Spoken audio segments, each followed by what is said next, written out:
तो कहा कि मैं राधा कृष्ण मिशन से मंत्र दीक्षित हूं, पर निकुंज भाव की साधना करना चाहती हूं, कैसे और क्या करूं। तो जो भी इस उपासना को करना चाहते हैं सबका स्वागत है। ये उपासना, इसके बारे में कहा, सर्वोपरि सखी भाव से हो ही पान सुख सार, याते पर कछु सुख नहीं, रसिकन कहो विचार।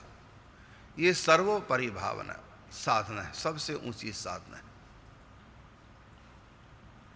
याते पर कछु सुख नहीं, इसमें युगल उपासना है, राधा रानी की प्रधानता है। राधा रानी की सखी भाव से उपासना सभी का अधिकार है। इस प्रेम राज्य में कोई भी प्रवेश कर सकता, सबका अधिकार है। तो आप यदि इस उपासना को करना चाहेंगे तो सर्वप्रथम आपको YouTube पर मिल जाएगी 2 कथाएं सुने। एक तो निकुंज रसधारा करुणदास, ये लिख लेना, YouTube पर सर्च कर लेना, तो 8 दिन का कार्यक्रम आएगा, उसको सुनिए। उसमें इस उपासना के बारे में सब कुछ समझा रखा है। और दूसरा निकुंज अष्टयाम कथा, स्वामी करुणदास, ये साथ में जरूर लिख देंगे। तो ये 2 कथाएं हैं, इनको आप सुने। एक तो निकुंज रसधारा और दूसरा निकुंज अष्टयाम कथा। YouTube पर सर्च करें, दास का नाम साथ में लिख देना तो तुरंत आ जाएगा। तो ये 2 कथाएं हमारी हैं, इन दोनों कथाओं को अवश्य सुने। उसके बाद आपको लगभग पूर्ण जानकारी हो जाएगी ये सखी भाव की उपासना क्या है और इसमें किस प्रकार से साधना की जाती है। ये पूरी जानकारी आपको प्राप्त हो जाएगी। इसलिए पहले आप सीख लें,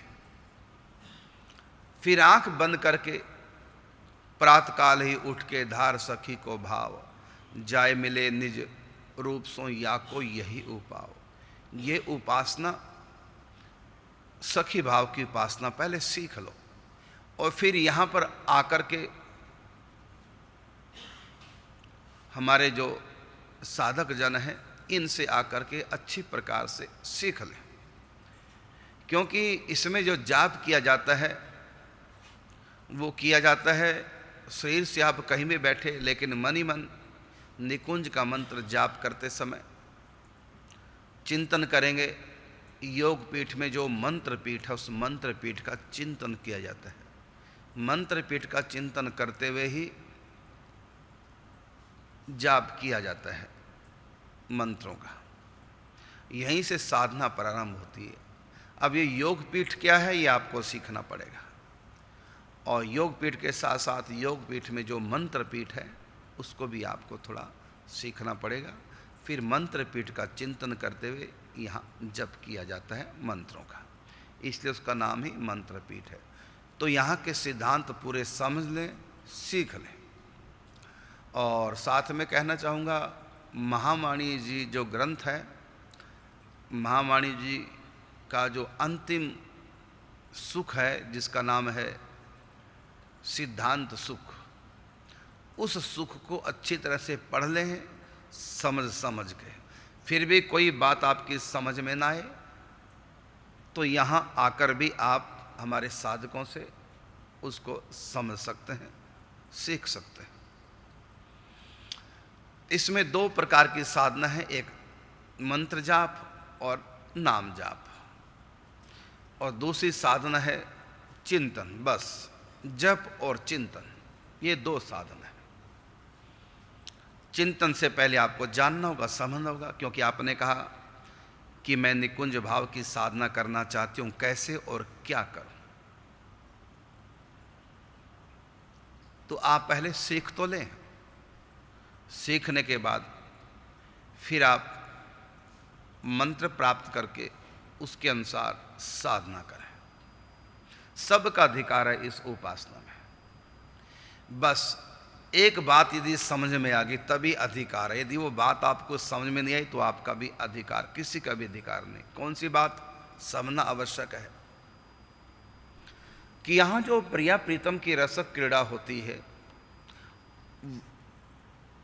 वो काम वासना नहीं है।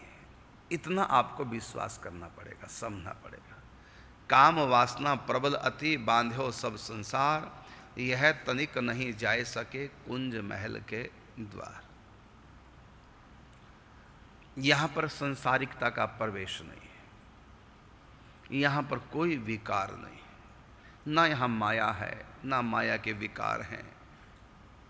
ये मायातीत भावराज्य है, ये कालातीत भावराज्य है। यहाँ त्रिगुण का प्रवेश नहीं, यहाँ विकारों का प्रवेश नहीं, यहाँ शुद्ध प्रेम की किरणें होती हैं।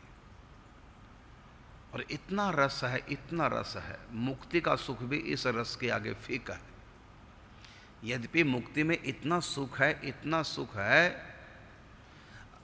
अब आपके पास कितना सुख है? सारी दुनिया के सुखों को यदि अकेले आपको दिया जाए तो कितने सुखी हो जाएंगे। लेकिन इस सुख से भी हजारों गुना अधिक सुख देवताओं के पास होता है, देवताओं से भी हजारों गुना अधिक सुख महरलोक, जनलोक, तपलोक के सिद्ध संतों के पास होता है। इससे भी अधिक सुख ब्रह्मलोक में होता है, ब्रह्मलोक से भी अधिक सुख वैकुंठ में होता है, इसी ब्रह्मांड में जो वैकुंठ है। और इससे भी अधिक सुख परव्योम में जो महावैकुंठ है उसमें। और इन सब से अधिक सुख निकुंज वृंदावन में होता है। लेकिन इस लाल से नहीं हमको निकुंज की उपासना करने की हमको सुख मिलेगा।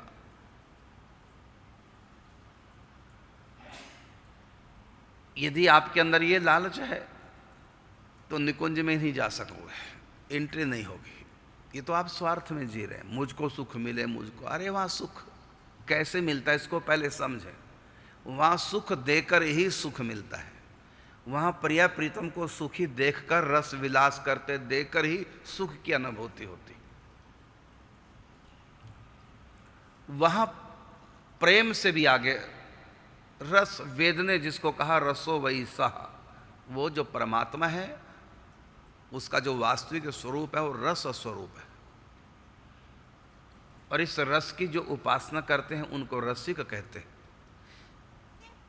इसलिए तो कहा पहले सीखो, पहले समझो ये उपासना क्या है। इसमें कहा अवश्य गया है कि सबसे बढ़कर सुख है। लेकिन हम ये भाव मन में रखेंगे हमको सुख अधिक मिलेगा वहाँ, इसलिए वहाँ जाएं, तो नहीं। आपको तो अपने सुख की पड़ी, आपकी वहाँ एंट्री होगी नहीं। वहाँ प्रिया प्रीतम से, इस जुगल सरकार से इतना अधिक प्रेम होता है। उस प्रेम में व्यक्ति अपने सुख को भूल जाता है, अपना सुख वो चाहता ही नहीं, वो तो प्रिया प्रीतम के सुख को चाहता है। हमारी स्वामिनी सदा रास विलास रत रहें, सदा दिव्य रस क्रीड़ाओं में निमग्न रहें, सदा प्रेम रस रंग से तर रहें, डूबी रहें। और उनको प्रफुल्ल देख देख करके, उनका चंद्र वदन खिला हुआ देख करके जिस सुख की अनुभूति होती है वो सुख मुक्ति तक में भी नहीं है। इतना अधिक सुख। लेकिन वहाँ सुख लेकर के सुख की अनुभूति नहीं होती। राधा रानी को सुखी देख देख करके वहाँ का रस नेत्रों से पिया जाता है।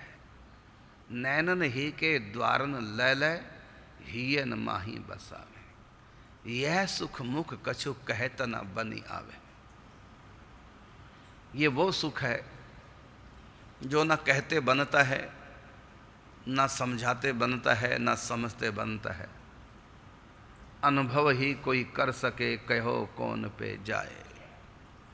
ये अनुभव की चीज है। मूक स्वादवत। गूंगे को स्वादिष्ट वस्तु खिलाओ, फिर पूछो बताओ कैसी लगी। तो जिस जिह्वा ने रस लिया है वो जिह्वा में बोलने की शक्ति ही नहीं। इसी प्रकार निकुंज का रस, वो आनंद कैसा है ये कहते बनता ही नहीं।